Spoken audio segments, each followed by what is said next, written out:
So here I have the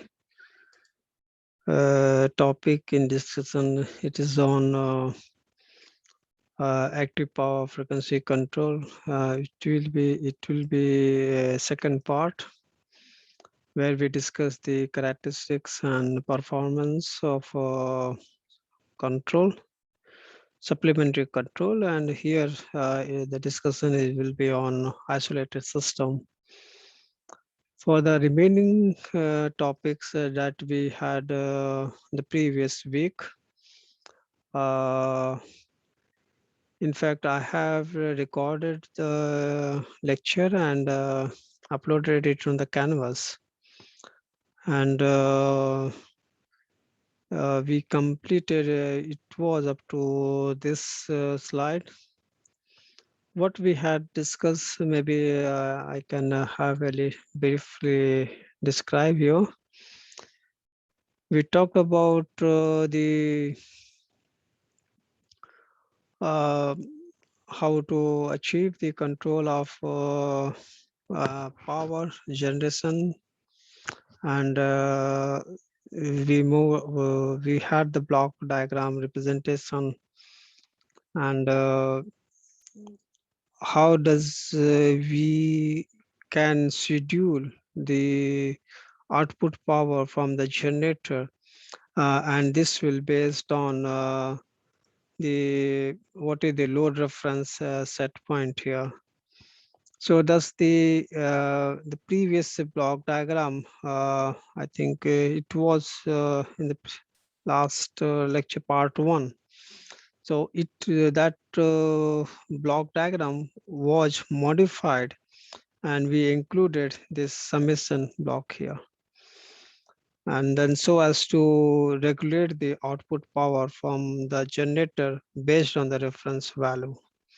So we introduce this set point here in the system representation. With that, we move on to here. I describe what are the characteristics here, and what does this mean when we talk about the dupe applied on the governor.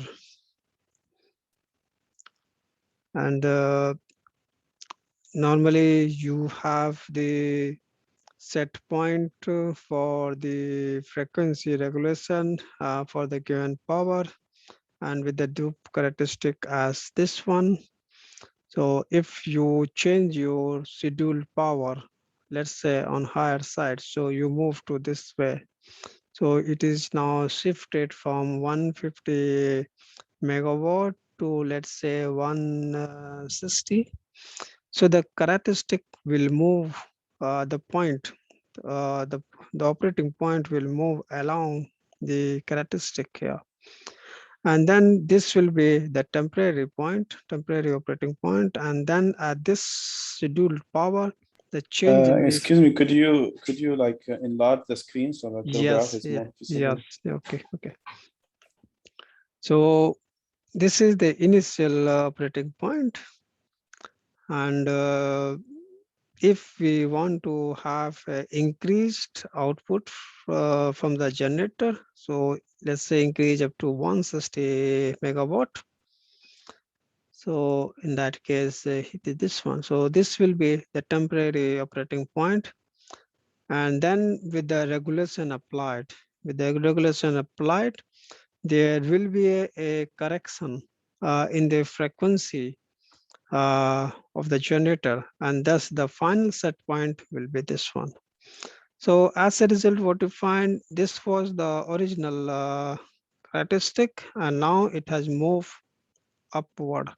It is just a parallel shifting of the characteristic here, and this will be the final operating point. Similarly, if you have the reduced generation, so we move this side. So let's say this one. So this is the initial operating point. And let's say we want to have reduced amount of scheduled generation. So let's say we want it now output power to be regulated around 140 megawatt. So thus the characteristics move, the operating point moves along the characteristic here. So this is the temporary point. And now with the correction applied through the governor, so this will become the final the operating point or the equilibrium state, where you have the frequency restored to exactly 60 hertz and the output power scheduled to 140 megawatt. So thus the it will be within this region. It will be the operating point will be within the this boundary region here. This is what we discuss, and then here we describe because what we saw. So here it is a droop characteristic, a negative slope characteristic. It is basically a straight line, but the practical turbines, the actual characteristic when you do for, they are slightly different. And this is the one we can say the ideal characteristic here, the first one. And for the case of steam turbines, here we have several number of control valves here. And because of several number of control valves, so you have one valve set, second valve set, and third valves, and so on.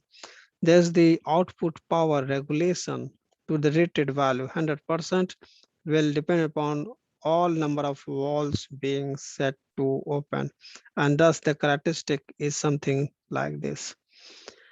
And if you refer for hydro turbine, in this case, the regulation of output power is it is dependent upon the gate operation, and thus you have the characteristic something like this. Yeah.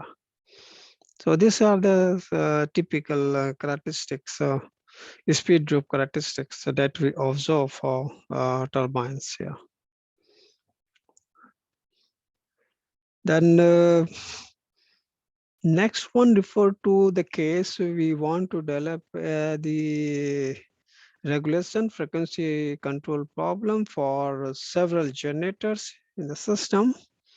And so it could be like saying several of the turbine generator sets, you combine them, and it could be like from several generators in one power plant, or maybe the combined several power plants. So you get this power added, and then you have the load here, and then the equivalent representation for the complete system. So here the moment of inertia. So this is how we define the what will be the equivalent inertia for the generator. So it is, this is how we have written here. And then taking into account the load damping factor for frequency sensitive load, basically. So we have represented here.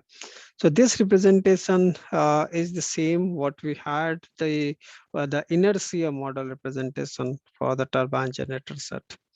So it is represented in this way.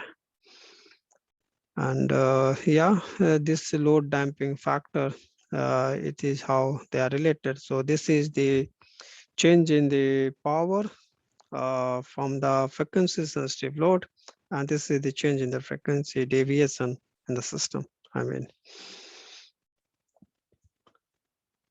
so as such, when you have several machines being represented for load frequency control problem, then steady state frequency deviation, the combined one, we write in this way, and thus the equivalent droop, it is this one, and this is how we have written them.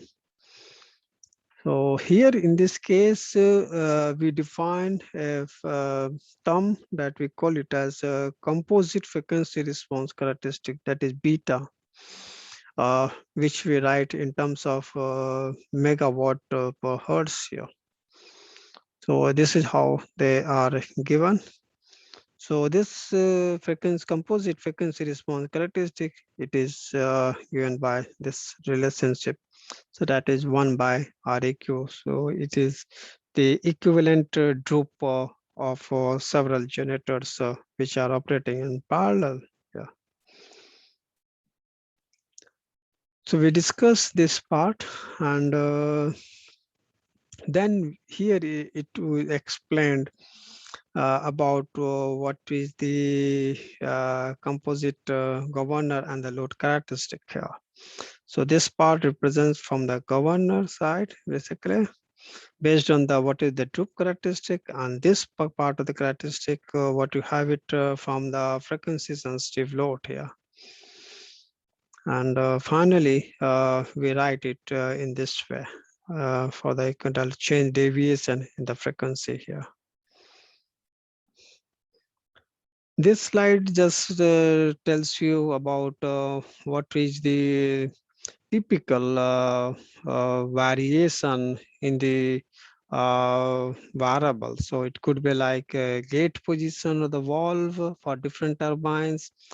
How does the mechanical output power from the turbine changes, or then this one tells you how does the speed deviation or the frequency changes here. So this is just a typical characteristic for these variables against a small step increase in the load demand here. So you can find here that if you consider, because if you have the speed deviation response, so then this is the case what you get it from hydro turbine here. So you find here that hydro turbine is much slower, and in fact the frequency deviation again it is much more. Yeah. Similarly, if you refer to the characteristic of change in the power, output power from hydro turbine, this is the negative change here. Initial surge, what you have it from hydro turbine, it is a negative because of the non-minimum phase characteristic. And if you remember last semester, we discussed about the characteristic of hydro turbine. So it was a non-minimum phase characteristic. So as a result of this negative power change, you observe it here for hydro turbine. And yeah, of course, if you refer it for the output power for the case without reheat. So, okay, so this is much faster dynamic response here. But with reheat inclusion, it is a little bit slower. Same way, if you refer for the position or the wall movement or the gate position here. So this is the characteristic reflected for these different turbines here.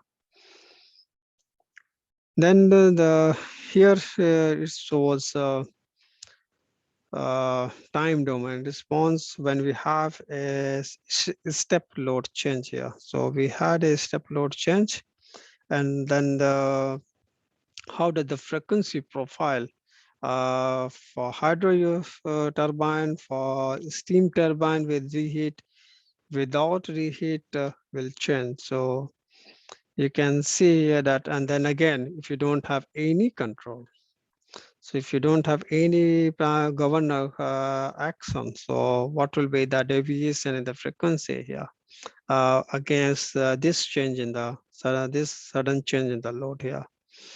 But if you have some control action to the governor at a primary level, so that means with the local control loop to the governor action, so the response of the hydro turbine, steam turbine with reheat, and then again without reheat, they are shown here.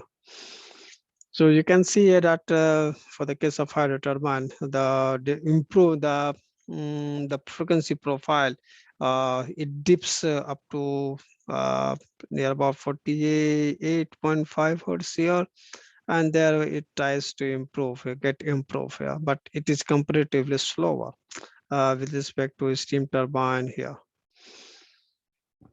So with this, we had the discussion about how does the uh, frequency improvement, and then again the governor action uh, takes place for the turbine generator units here. So it is discussed on this slide here. So with this, from the previous discussion, if you refer, what you find here that the with the primary control action, right? Uh, you are not able to achieve exactly 50 hertz here. Uh, Same way for reheat, there is still some steady state frequency deviation here. So with the primary control loop, uh, the exact frequency deviation, in fact, is equal to zero. You have not achieved here. That means there is some steady state error that remains here. So next one, we want to have some way of improving the frequency profile here. And we want to add a supplementary control loop, that is the secondary control loop. And again, it is we are discussing for isolated system here. Ibrahim, anything up to this one? No. Okay, okay. Anybody else? We have Claire, anything? No. Okay, okay. Okay. So up to this point, we have the recording available for the lectures that I had last week. So it was available on the canvas. Just now, I just had a very brief discussion about the topics, but you can refer more in detail in the recorded lectures, right? So we move on to the topic that we had today. So you can see that for isolated system, we are not able to achieve steady state frequency deviation to be zero here. And thus we want to introduce another loop and another control loop, and it will be referred as a secondary, sometimes we say a secondary control loop or supplementary control loop. So that's but to be very clear, supplementary control loop will be slower in action, because supplementary control loop will act after the primary control action takes place, and thus it will try to improve the later part of the frequency profile, basically. And for that, uh, how we achieve supplementary control loop, we have integral controller added here. So what you find it here, this is the turbine governor, and let's say that you have several turbine generator set here, right? So you have several turbine generator set and their governor here. And the sum part, the summation part, you have the load here. And this is your equivalent, that means the inertia model here, right? So from the previous block diagram, you had the schedule power change for the turbine. So you have how much change in the turbine output power you want it here. So this is based on the load reference set point here. Now, we want to introduce the secondary control loop, and thus getting the frequency deviation exactly zero. That means we don't want any steady state error in the frequency deviation. So we introduce integral controller uh, on one set of the generators here. So what you find it here on this part, you have this is the feedback, and with the droop applied. So this part, this loop is basically the primary control loop here. this loop, what you have it here, it is the primary control loop here, this feedback loop. And then on one set of the turbine generator cell, in fact, we have added integral controller. So we are extending it here. So that's for the same feedback path. For the same feedback path, we have the frequency deviation and we introduce a integral controller here. So what you find, this supplementary control is applied on selected generator set here. So you decide what should be the turbine generator set where the supplementary control has to be applied, right? So now if you consider this turbine generator set, you only have a primary control loop here. You only have primary control loop, but supplementary control loop can be applied. It is applied on selected turbine generator set here, and thus this is the integral controller basically, and which will ensure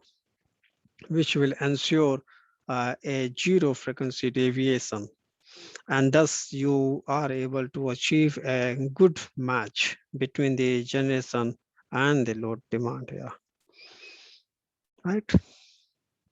Anything on this part? How So do you decide which generator to select? Is it the bigger one or the smaller one? Okay. Now, in fact, in the real system operation, let me tell you, we will have several power plants, right? We will have several. So if I say this is the one set of the turbine generator set, it means it is one set of the power plant basically, right? So you have several sets of the power plants here. And then the entire system, the entire sets of the power plants, they are in one area, right? They are in one area. Now, since this is for isolated system, so one set of the power plant, we decide to have the integral controller, the supplementary controller. Now that will based on, let's say if you're talking about the thermal power plant. So, but when you consider thermal power plant, it is more important that we consider the economic generation of the power plant. So we have to see which power plant or the which generator is more economical in the generation of the power. So we have to see how economically the particular generator or the power plant generates power. We look into that part.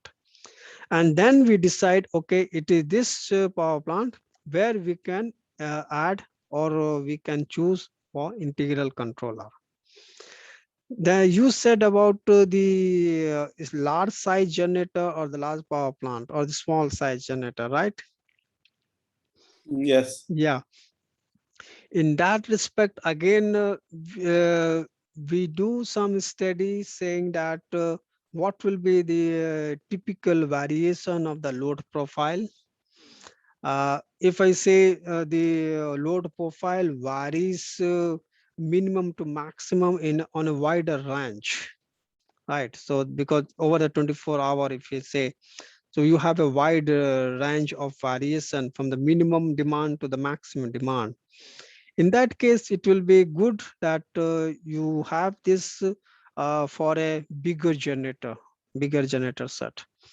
But if you find that the variation, the difference between the minimum demand and the maximum demand, it is smaller, and then that difference can be easily or conveniently regulated from a smaller size power plant, then we do it for smaller power plant basically. So it depends upon how does your load profile in a typical area varies over the day, over the hours actually. It is in that way. But again, it is all based on how economical your generation is basically. Right? Yeah, I remember you mentioned that when you have a deviation, you Mm-hmm. operate most of your generators at the maximum capacity and only one or two Yeah. set to control this deviation, right? No, you Yeah. don't Yeah. Yeah. Yeah. control all of them. Yeah. Yeah. Yeah. It is that way. Yeah. Okay. So we move to the next one. So here, uh, now for this kind of study, for supplementary control loop performance study, uh, to be on isolated system, uh, it is very important to model your turbine. Uh, yeah, what is the dynamics involved in the turbine output power? We need to have an accurate model for the turbine dynamic representation. But to mention, uh, because the supplementary control loop, it is much slower in action, and in most of the cases, we use simplified model of turbine set here. And to model the, let's say for steam turbine, and this is the case of a non-reheat turbine. So for just for the representation point, what we have it here, this is your input to the turbine here. And the input to the turbine will be basically the flow rate of steam inlet. That is basically the steam inlet here. And then you get some work done, and output work done, that will be as a mechanical power. So the representation of output flow rate here and the input flow rate, this is now written down in terms of some transfer function here. And as a simplified model representation, we consider the dynamics of non-reheat type of steam turbine as a first order here. So you can see this is 1 in the numerator and 1 plus s TV. So TV represents to the time constant of the non-reheat type of turbine, steam turbine here. So it is just as a first order representation here. And then in fact, this is written down in terms of flow rate, but the output power, what you have it, the torque, and then it is proportional to what is the rate of flow rate of steam, and hence this transfer function, which you have it in terms of the flow rate, we can write down in terms of power. So what you have it here, the first order representation for steam turbine in terms of the variable, that is now as a output power, mechanical power, and then this is as a input power.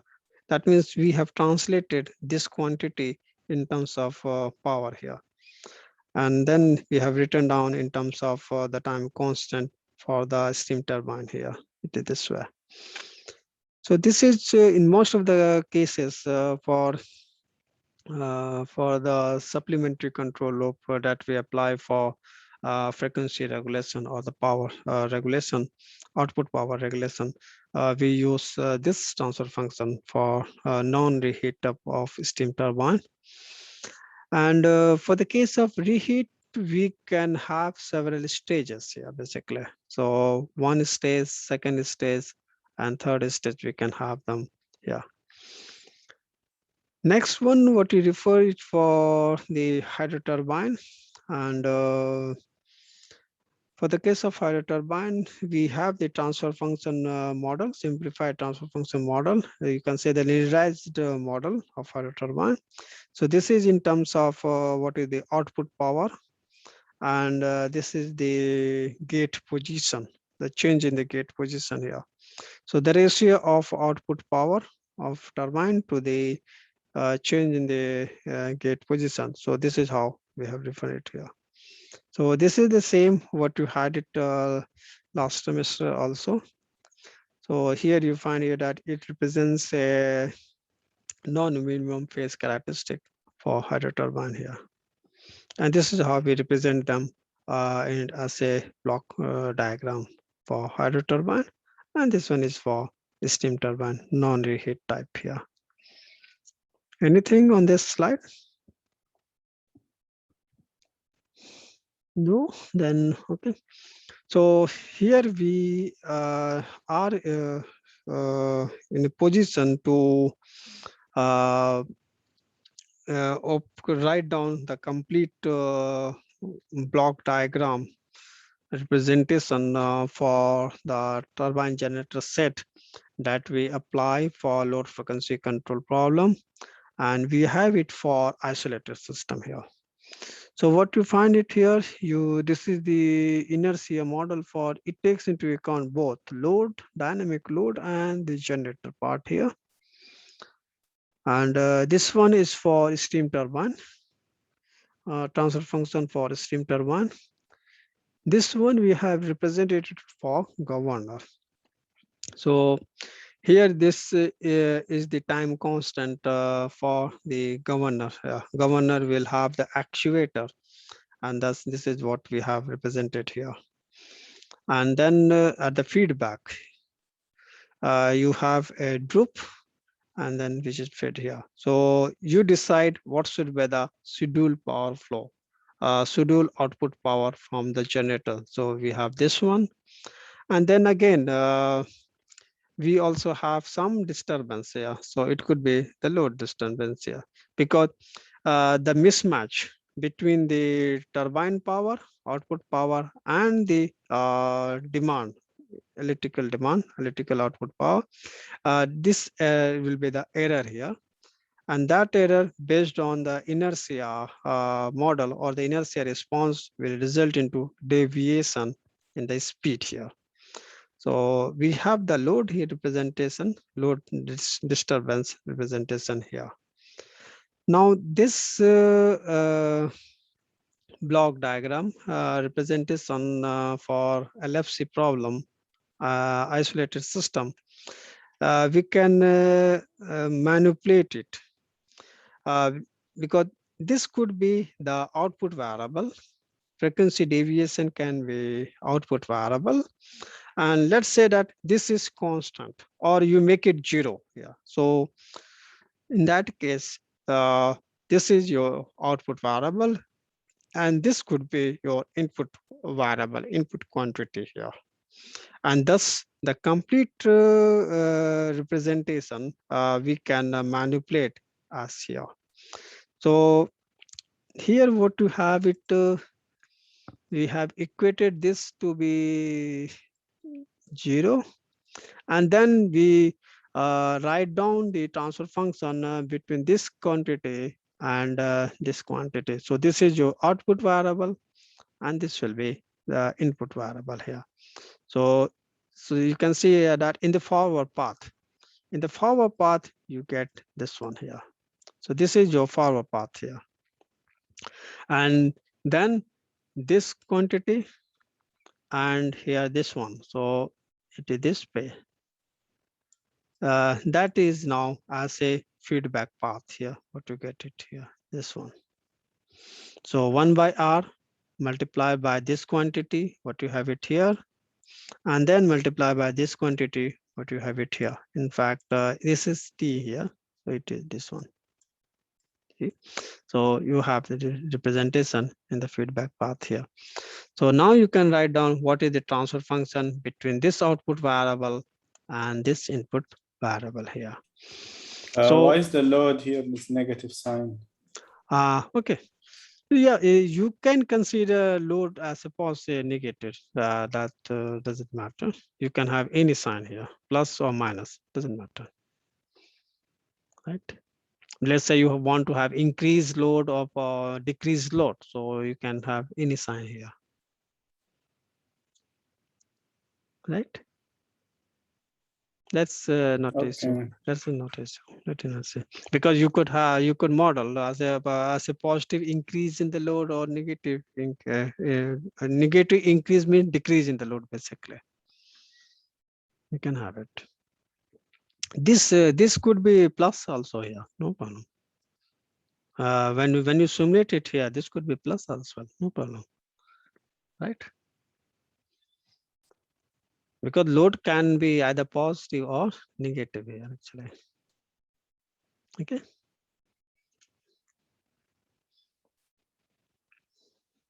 Now, So then we manipulate that block diagram and we write it down in this way here. And you had it in this way.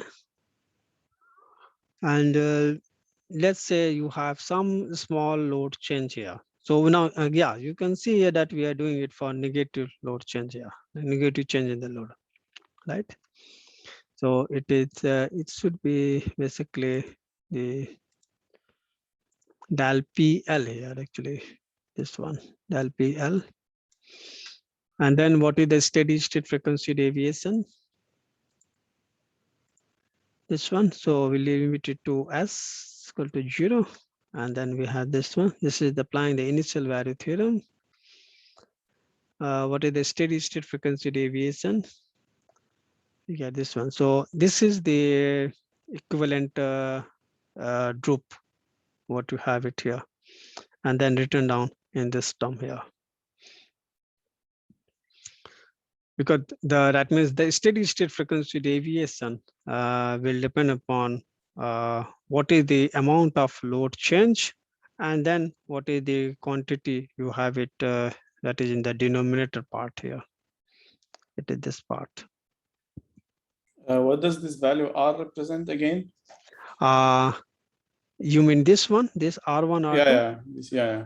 Okay, that is, if you remember, it is the droop value, right?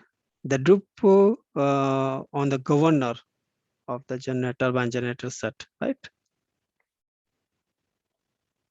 Okay. Okay. So for each generator, you have a droop value. Yeah. Let's say one generator is of maximum rating 200 megawatt, another generator 400 megawatt, another generator 600 megawatt, another one 800, and so on, right? But you consider the droop of 5% for all the generators, right? Okay. So it means, so if you have a droop of 5% for all the generators, then the characteristic, some will have, if I say smaller size generator will have this characteristic, a little bit larger size generator will have this characteristic, and then somewhat bigger generator will have this characteristic, and then again, maybe the largest generator will have this characteristic, right? Because this characteristic, if I say, then it will refer for, because for smaller size generator, this will be the 100%, right? But for little bit bigger generator, this will be the 100% here, right? And then for another bigger generator, it will be, this one will be the 100% here, and then and so on. But for the same frequency definition, we say 5% droop here. Thus, the smaller size generator will have more steeper droop characteristic here, but larger size generator will have little bit much lower steeper. That means it will be somewhat flat curve, flat droop characteristic. And that's the, here we have referred the droop characteristic for every generator here. So, but it can be, if I say you consider in one power plant, all the generators, they are of the same rating, then it will be the same droop characteristic here. It will be the same droop value, right? Okay. Yeah, makes sense. Yeah, but if you have several power plants, let's say power plant 1 has 5 generators of 200 megawatt. So you have defined the droop for 5 generator units for 5%. Then let's say you have another power plant, but the generator unit, I mean the generating unit rating is something 500 megawatt. Then again 5% for 500 megawatt unit. Then another power plant, let's say 5% droop for 800 megawatt generating units. So it is different. So thus you have to obtain what is the equivalent droop here. And then we had write down in this way, yeah. Right?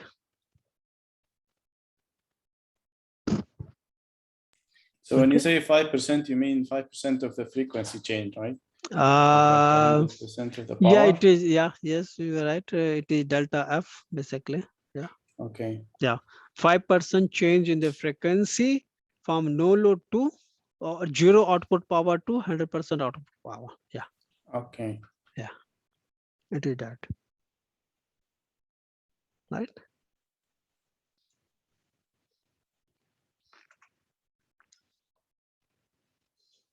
Okay. So next one. So we had this complete now same way. Here we have written down earlier. We had it for thermal power plant. The transfer function representation for LFC problem for thermal power plant, and now we write down it for hydropower plant here. So it is the same way. You have this inertia model for generator and load, feedback path through the droop, and then you have your power reference, and then governor representation and the turbine. But only difference what you find it here is the transfer function in the numerator part and the denominator part here. So this is how we can. I have one question Yeah. about. I apologize. Yeah. Because the droop characteristic is usually negative for the generator, right? The slope is negative. Yeah. Does that mean R is also negative in value? No. R will be positive. R value is positive. When I say, for example, 0.05 here, right? Because this is what you have it the delta F here, and this is what you have it delta P here, and then this is the characteristic, right? So it is this slope. It is this slope Yes, here. but Yeah, the slope the is delta. negative. Yeah, slope is negative. Slope is negative, but value of R will be positive here. Okay. We don't say value of R is negative 0.05. No. Right? Okay. We don't say the value of a droop is negative 0.05. No. We say 0.05, but the slope is negative. But the slope is negative. We say that. Okay. Right? Yeah. Because the droop normally characteristic is negative. It is a negative slope, but the value has to be positive only, right? The value has to be positive. Value cannot be negative, right? Right, Ibrahim? Yeah, I got it. Thank you. Okay. Okay. So with this, so here we have one example from the book by Hadi Sadat, and I have referred it the example 12.1. And here you can see what is the time constant for turbine, for the governor, and the inertia constant.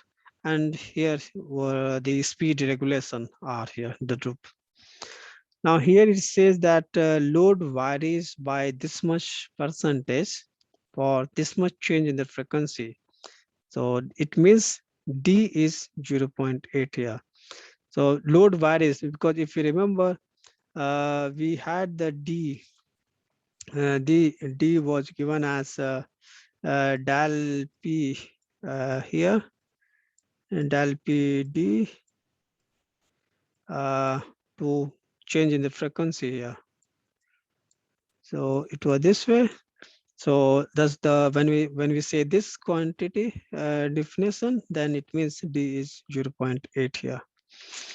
Now we will apply the Hurwitz criteria for the analysis here to know what should be the droop range here, what should be the range of R so that this response is stable, right? And we'll use this MATLAB function to plot the root locus. And then again, next part is when we want to apply the speed regulation. So if we set the regulation value to be 0.05 per unit. So in that case, what will be the steady state frequency deviation, and we will obtain the time domain response here for this amount of load change here, for this amount of load change. Turbine output power is 250 megawatt. Thus the nominal frequency is 60 hertz, and this much load change we apply here.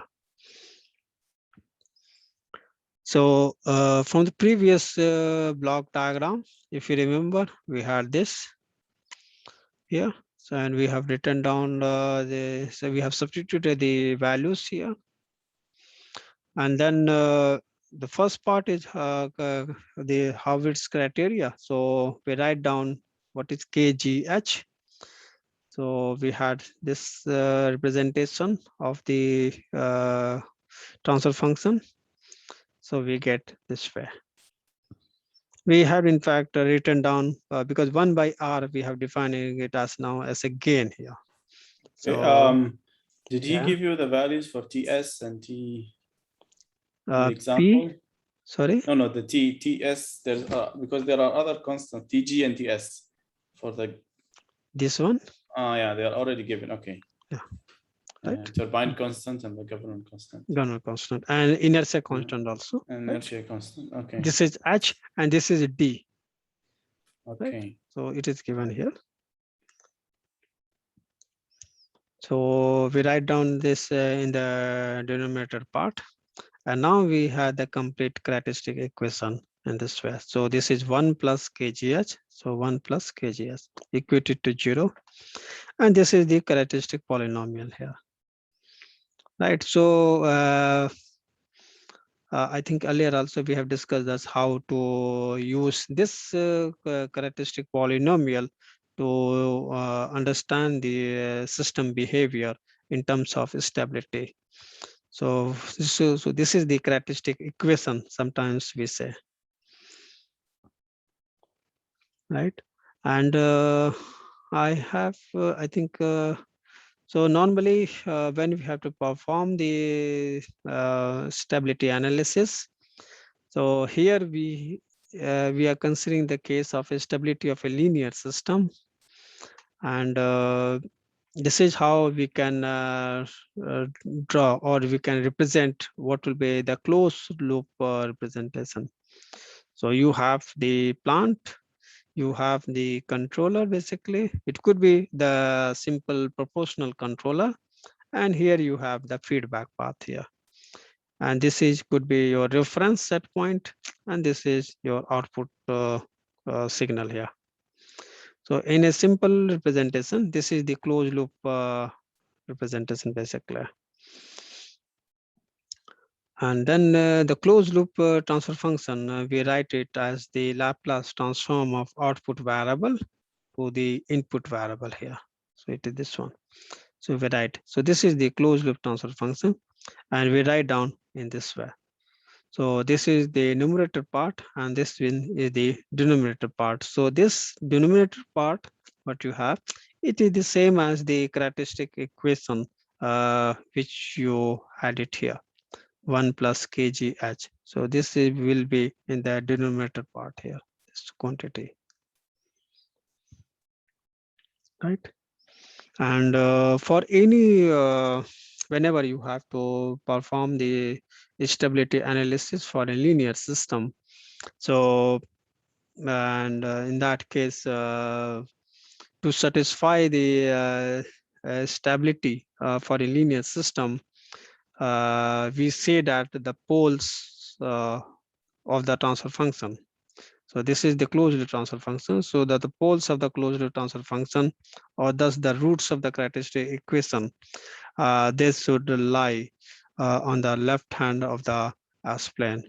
So it means that all the roots or the poles, they must have negative real part here. So that is the, we can say, the necessary and sufficient condition to say whether your linear system is stable or not. Right. So I think, have you studied this in the control theory? Yeah, we have. Okay. And then a little bit, this slide tells you about a little bit about the how its criteria.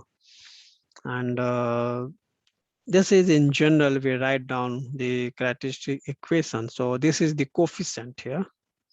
And this is the order of Laplace domain. So S high, that means the highest power of complex variable S here.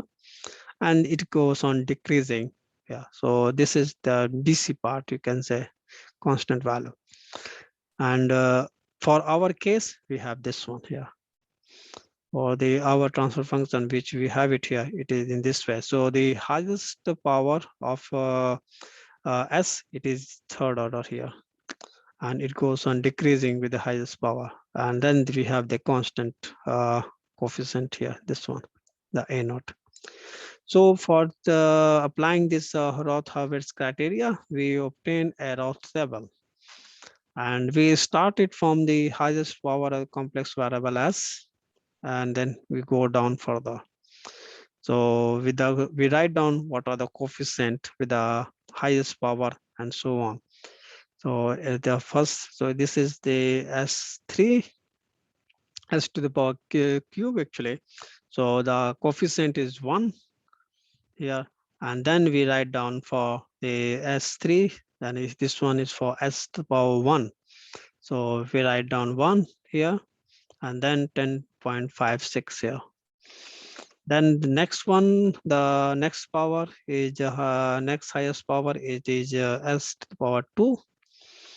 So we have S to the power 2 here, and then the coefficients are 7.08 here, and then S to the power G in 0. So that will be this part here. So we write down this way. And the next highest power, which is S to the power 1.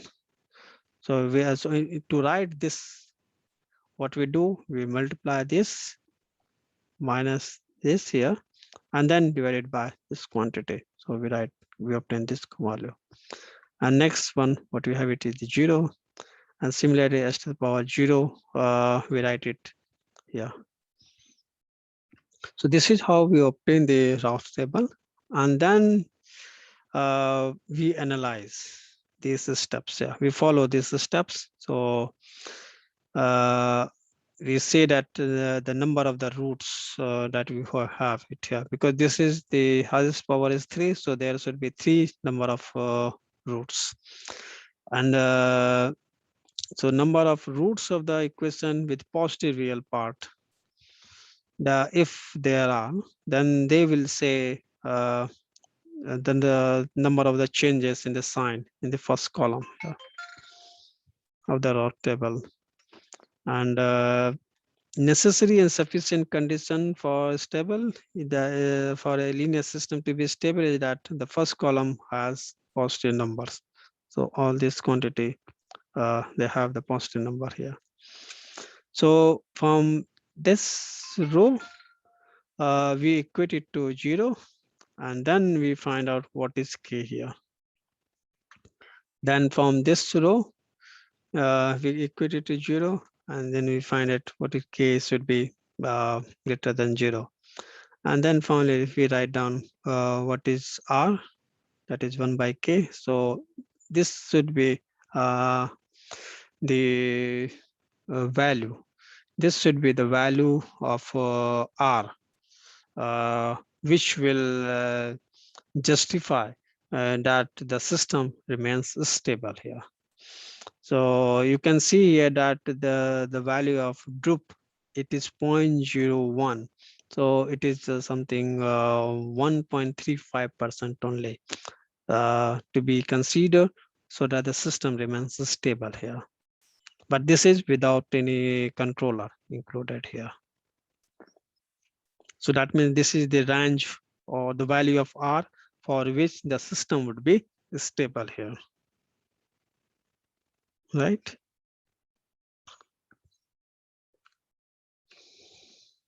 Anything on this, Ibrahim, Claire?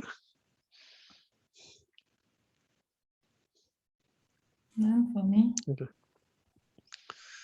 So do we want to have a break now? for some time? Yeah, maybe 5 minutes. Okay, fine.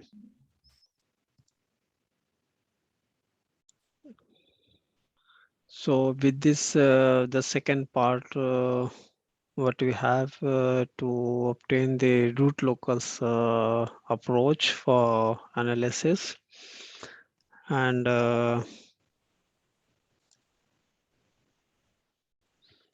in fact, okay. So this is how we had this representation for the system KGH. It is this way. We have written down, and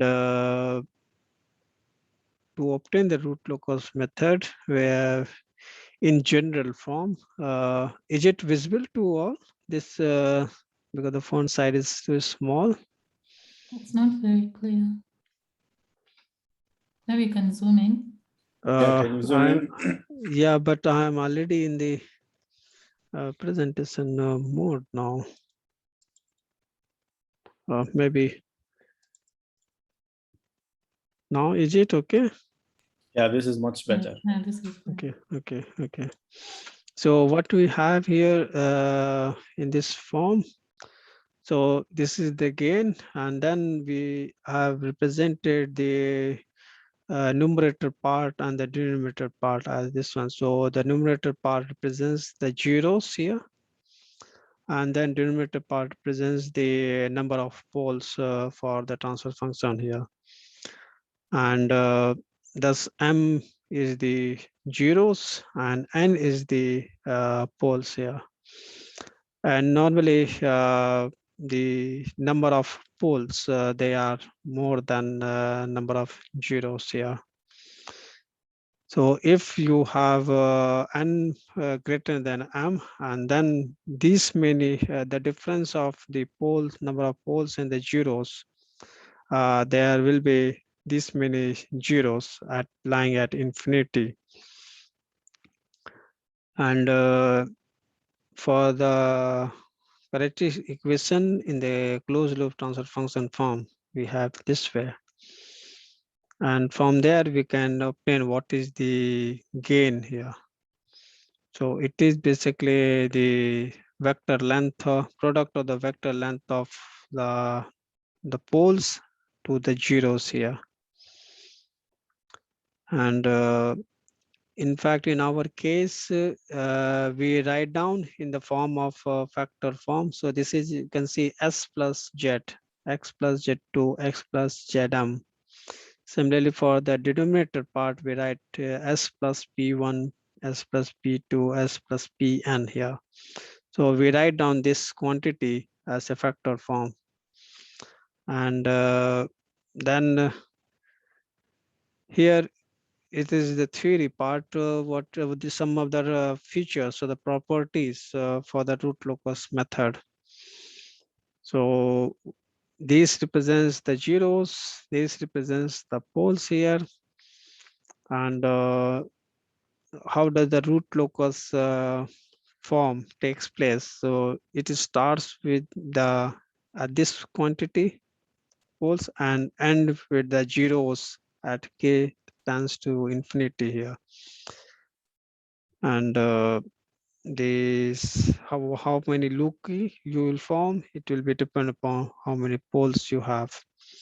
And then this root loci, as you can see here, that because this is the real axis, so it will be always symmetrical along the with respect to the real axis here. And this is some of the properties which are given here. About the linear asymptotes of the loci, they will be centered at a given point. And what will be that point? It is the x here, which will be on the real axis. And then what will be the angle here with respect to the real axis? This one. So it is will be all defined by this one. This is the phi angle here. So from this example, what to have it from the so we have the closed loop transfer function as in this way, right? So if you recall, we had this, the k, this is the closed loop transfer function, k times gs here. And then this one was the characteristic equation in the denominator part. So we had this, and here you can see the in the numerator part, the highest power is 2, and the denominator power, highest power is 3 here. And then to solve it, what should be the steady state frequency deviation? So we limit it to s tends to 0, and then you can see that the what will be the steady state frequency deviation here. So in the when you obtain the time domain response, so it starts from 0, and then with the 60 hertz frequency, this is the steady state frequency deviation. You get it here, and the frequency is not restored back to 0 value here. So we can obtain what is the peak time here, at what second you have the maximum deviation in the frequency, what is the peak overshoot value, what is the rise time, and then finally also what is the settling time here. We can obtain this time domain specification using the MATLAB. We can get it. So here it says because this is in per unit, so here multiply by 60 hertz, so you get what is the quantity of frequency deviation in hertz here. So this is what you have it here. It is an offset here. So there is a steady state frequency deviation here. That is the error basically. Now, then we have another example in the Hadisadat book, that is 12.2. And you can see here that for this example, we have two different generating units. They are of different capacity here. One is 600, another is 500. And we have the regulation defined for each of these units in different form. So one is 6%, another is 4% here. So, and now these generating units, they are to be operated in parallel, and they will share a load of 900 megawatt. So generating, when we have a 900 megawatt load, so generator 1 will supply 500 megawatt, and generator 2 will supply 400 megawatt at 60 hertz here. If there is a increase in the load by 90 megawatt, then you have these two situations applied here. So first one case is that there is no frequency sensitive load. Yeah, so D is 0. In that case, what is the steady state frequency deviation? This is first part, and then what is the generation change for each unit? Second part is when you consider D here, and then what is the steady state frequency deviation? To solve this kind of example, we refer it from the previous relationship here. It is this one. So we have the steady state frequency deviation. This is the load change, and then the droop here. So you have it 6% and 4% for each of the unit here. So in this case, we will consider since the two generators, they have different rating. So we will have to apply a common base here, and we will select a common base of 1000 MVA, and based on that, what is the droop for the base quantity, we write down this way, and then we obtain it as because we know how the MVA rating and the droop, they are related actually for the two generating units. So what is the droop for generator 1 on base MVA 1000? What is the droop for generator 2 on a base of 1000 here? So we get this one here. So this is for generator 1, it is 0.1, and for generator 2, it is 0.08 per unit here. And also you can see we have also obtained the per unit for the load change, because the load is 90 megawatt, and for 100 MVA base, we have obtained it and a per unit value here. What is the load change in per unit quantity here?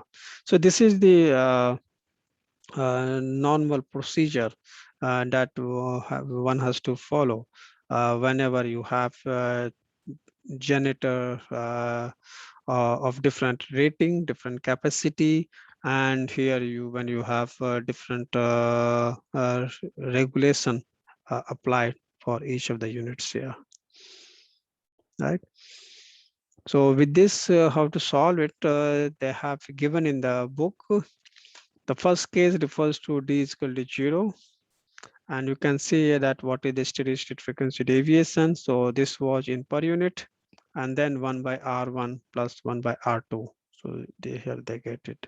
So this is the steady state frequency deviation. So this is in per unit, and what is in hertz, you multiply by 60. So this is the quantity in hertz.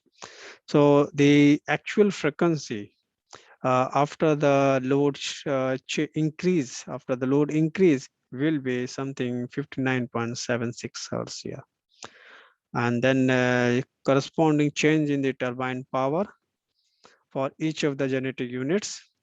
So that was the frequency, steady state frequency, and that was the droop for each unit, generator 1 and generator 2. So that's the 90 megawatt increase in the load. So you can see here that generator 1 will share 40 megawatt and generator 2 will share 50 megawatt here.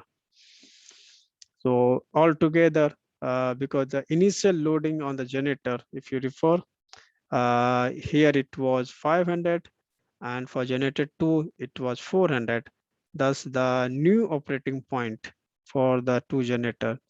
For generator 1, 540, 40 plus 500, and for generator 2, it is 50 plus 400. So it becomes 450 megawatt. And now the operating frequency will be something 59.76 hertz here. This was the case when you had D is equal to 0, and the same thing when you have D is equal to 1.5. So when you want to include the frequency sensitive load, so if you refer from the previous relationship, it is this one. So this is the general relationship. So here we have D and summation of R here, 1 by R. So with that, we have this quantity applied here. And now you can see when you have the D here, this is the change in the frequency in per unit. And what you find here that the new frequency will be something 59.775 hertz. And here it was 59.76 hertz here. So the error, because this is 0.77 and here it is 0.76. So there is somewhat improvement in the frequency towards the 60 hertz when you have D frequency sensitive load applied here. And then the change in the turbine power from the two units. So here you can see it is 37.5. So with respect to this one, it is low, reduce, and then again, here you can say with 50, here it is 46.9 here, right? So that's what is the difference you observe? Because of the frequency sensitive load here, right? Because of the frequency sensitive load, the change in the output power which you require, or the change in the output power which you require from the generator comparatively it is reduced here. So that means it is the dynamic load itself that acts to regulate the frequency, and that's why sometimes we say those dynamic load as a self-regulating frequency response characteristic here. So you can see here that now you have a reduced amount of output power from the generator as compared to this one here. Same way for generator 2, it is 46.9 megawatt, but here it was 50 megawatt. So that means you don't want more output power from the generator for the same amount of load change. For the same amount of load change, you had it here, right? So if you have frequency sensitive load, then the output power regulation from the generator, it is comparatively reduced here, right? Do you remember earlier we had a discussion about this? Yeah, I remember. How does the We, uh, yeah, frequency sensitive load will tend to apply reduced generation, reduced regulation for the generator here. So this is just with the same example here, right? And then you can see what will the steady state frequency deviation. It is something this much power here in terms of how much you had that means delta PL. Delta PL, that means the amount of load from the frequency sensitive load basically. It is D times steady state frequency deviation. So this is steady state frequency deviation. So it is this much power. So this is actually the reduction. This is, if you maybe I think I had referred this point somewhere.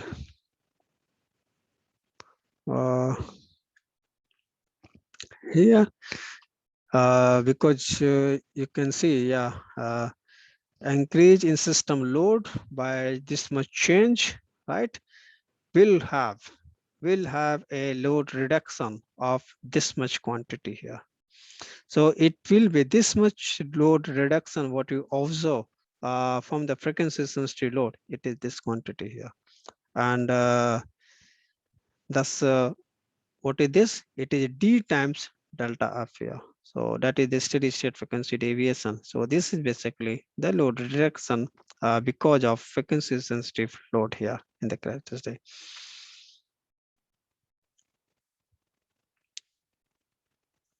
Yeah. And then here they have said when D is equal to 0, what is the turbine output power?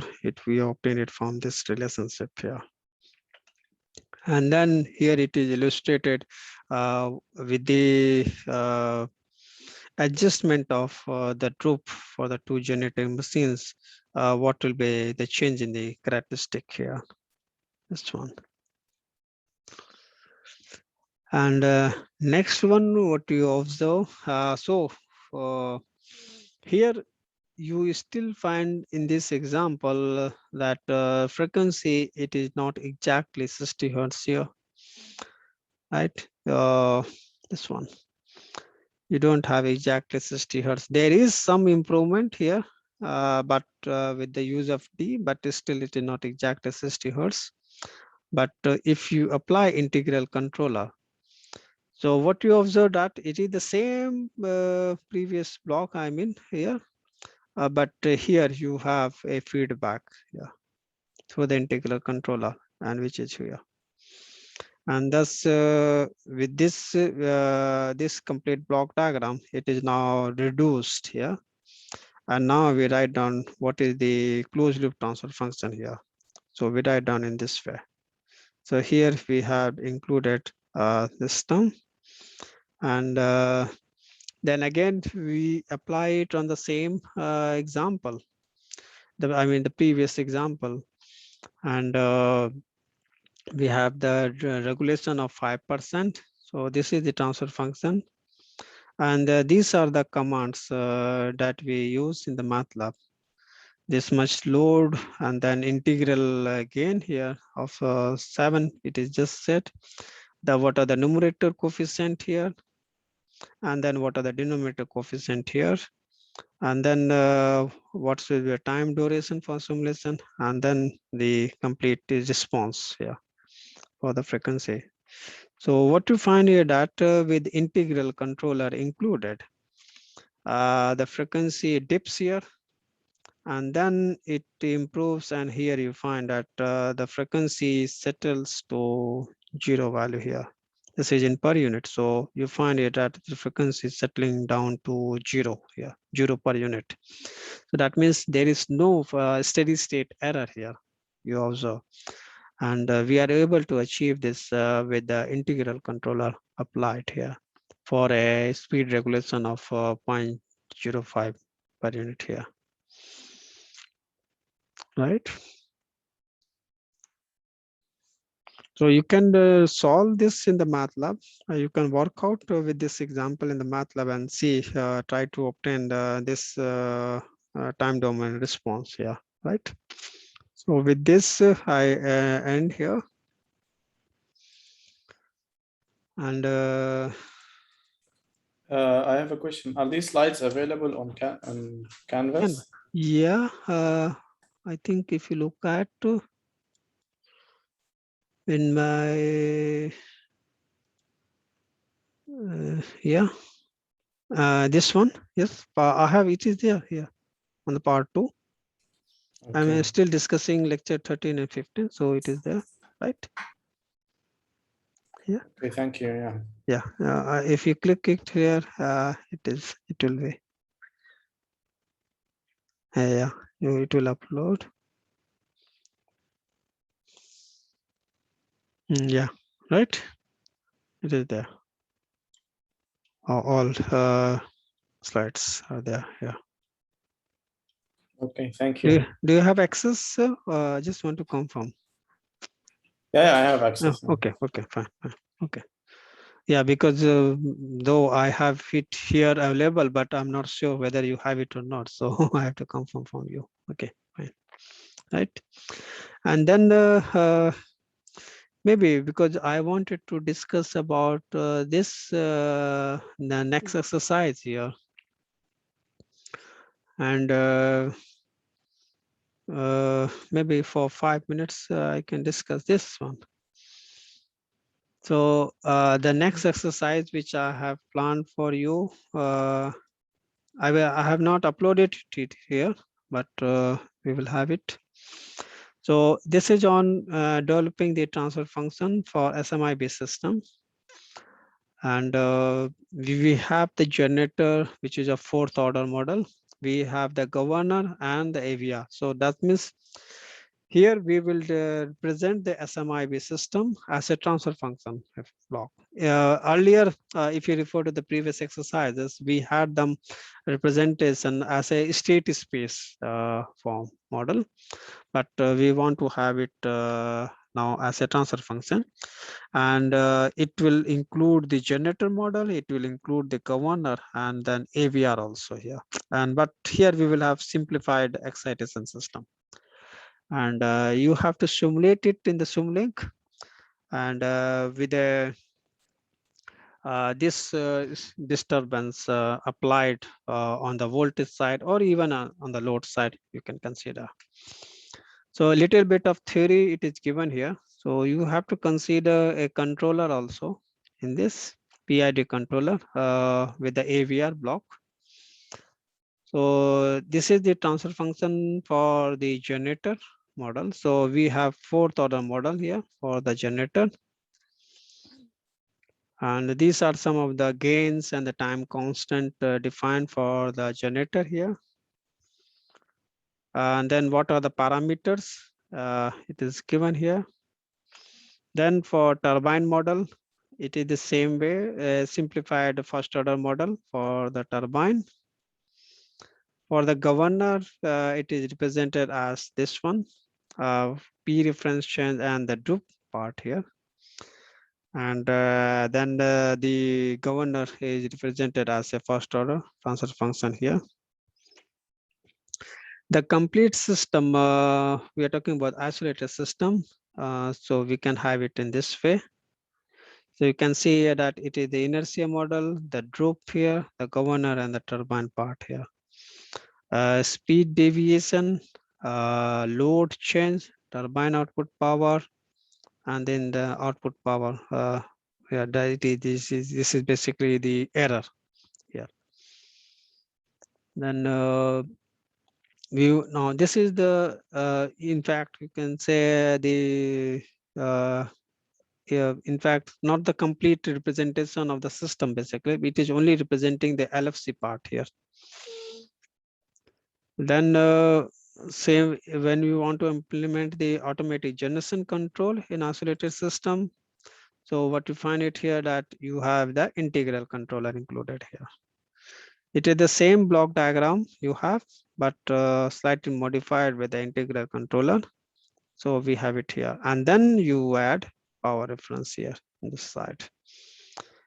So this LFC, and then it will be integrated with the excitation system. So we will combine the AGC and excitation system in the SMIB model, complete SMIB system. So we write down some equations here, and you can recall from the our previous lectures what we discussed.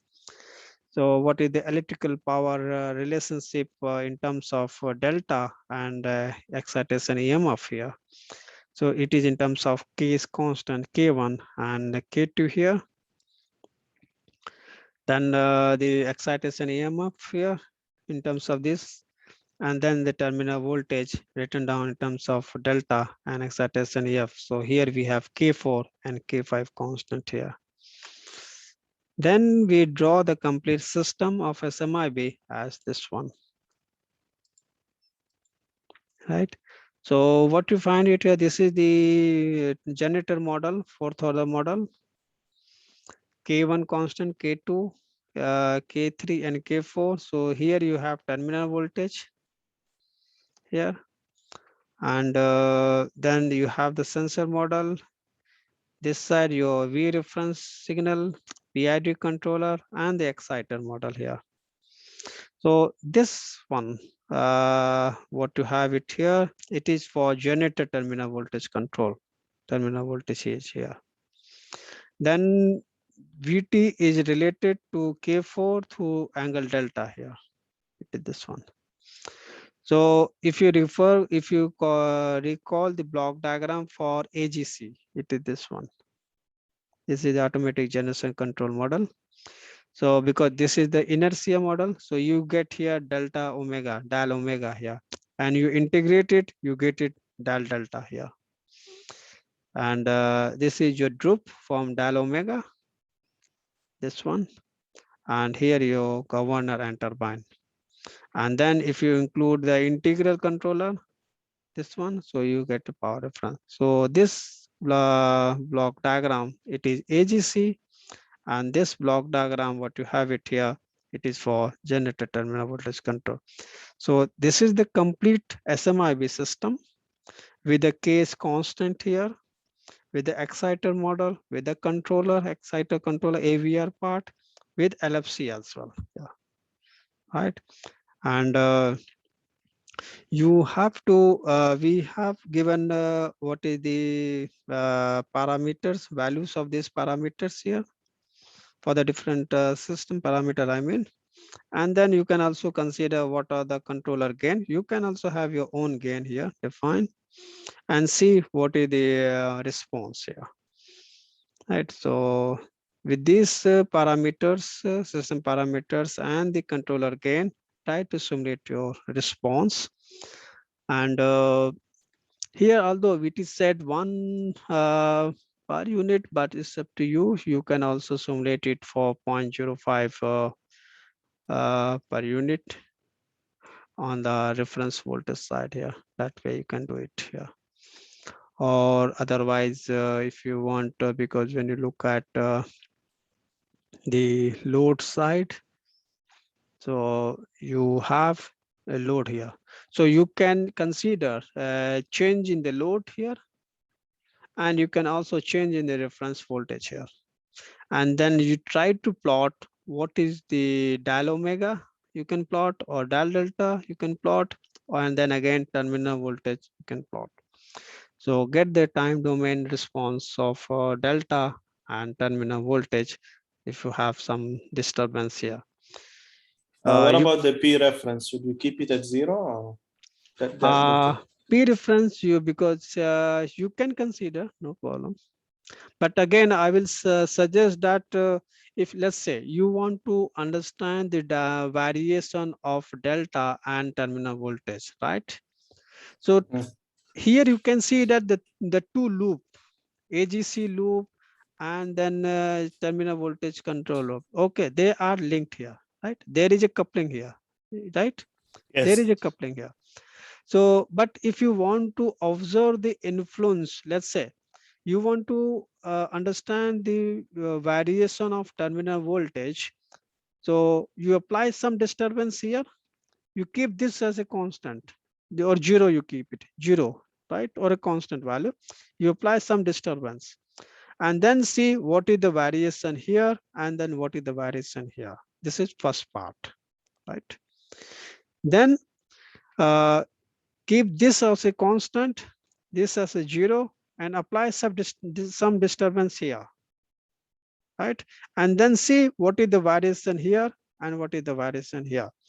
Then you can make some assessment how whether change in the power will influence the change in the terminal voltage or no.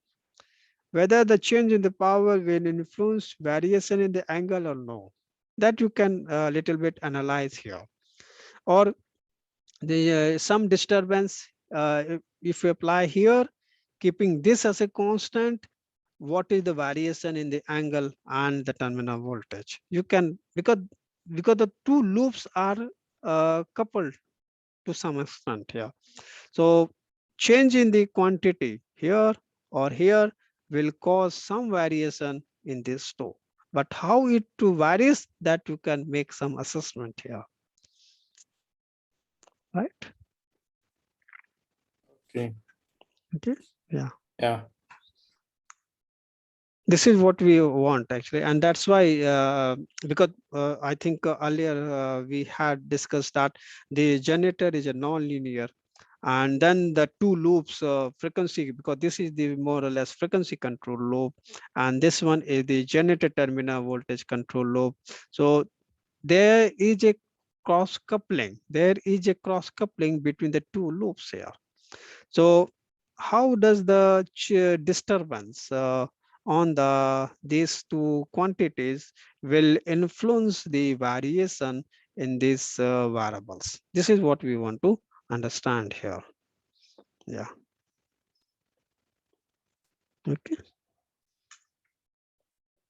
Right. Anything on this? So this is the next exercise that we plan for you. And then you can think over it, and then tomorrow we will decide what should be the deadline, right? Okay. Okay. Anything more? I think that's okay. Okay. By the way, I spoke to